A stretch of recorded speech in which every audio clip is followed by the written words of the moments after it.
ሁሉም እኔ እስከማውቀው ድረስ የተለያየ ህብረ ቀለማቶች የሚጠቀሙ አብዛኛዎቹ አንድ ቀለም የሚጠቀም ሊኖር ይችላል። ሁሉም ግን ጨርቆች ናቸው። ሁሉም ከጥጥ የተሰሩ ወይንም ከሌላ ሲንቴቲክ ነገር የተሰሩ ጨርቆች መሆናቸውን መካድ አንችልም። አንድ ነገር አለ።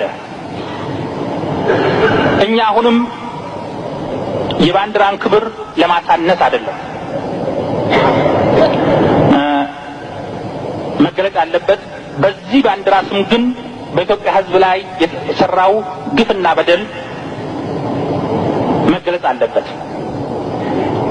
እኛ ይህንን ባንዲራ እያሳዩን ይህም ባንዲራ ከእግዚአብሔር ነው የወረደልህ፣ ይህም ባንዲራ አምልክ እየተባለ ከባንዲራው ጀርባ ሲፈጸሙ የነበሩት ግፍና በደሎች መታወስ አለባቸው። ከዚህ ባንዲራ ጋራ ግንኙነት አላቸውና የሚል አመለካከት አለን።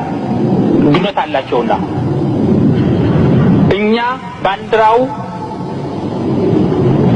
ስናነሳ ከባንዲራውና በዛን ጊዜ የነበረውን ስርዓት ነጥለና ያለን ጨርቁ አይደለም የገረፈን፣ ጨርቁ አይደለም የገደለን።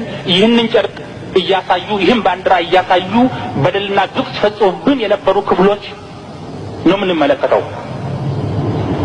አስታውሳለሁኝ ይህ ባንዲራ ከሰማይ ነው የወረደው፣ በክርስትና በኩል ነው እንደዚህ የመጣው እየተባለ ይገለጽ ነበር። በባንዲራው ላይም መስቀል የጫነ መስቀል የተሸከመ የአንበሳ ምልክትም ነበረበት።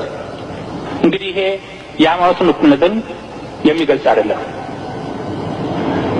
በታሪክም ይሄን ባንዲራ በተመለከተ አባቶቻችን ሰራቸው የተባሉት ገድሎች በስፋት ይጻፉ ነበር።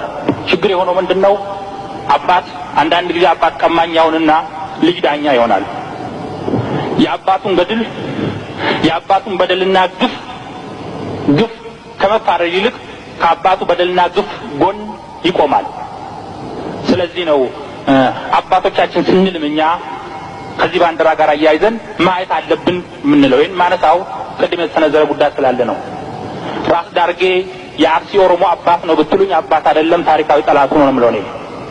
ምኒልክ የጨፈጨፈው ኦሮሞ ምኒልክ የኦሮሞ ጀግና ነው ይባል አይደለም፣ የኦሮሞ የታሪክ ጠላት ነው የምለው ነው። ስለዚህ ታሪክን እንግዲህ በተለያዩ እይታ ነው የምንመለከታቸው። ወደ ባንዲራው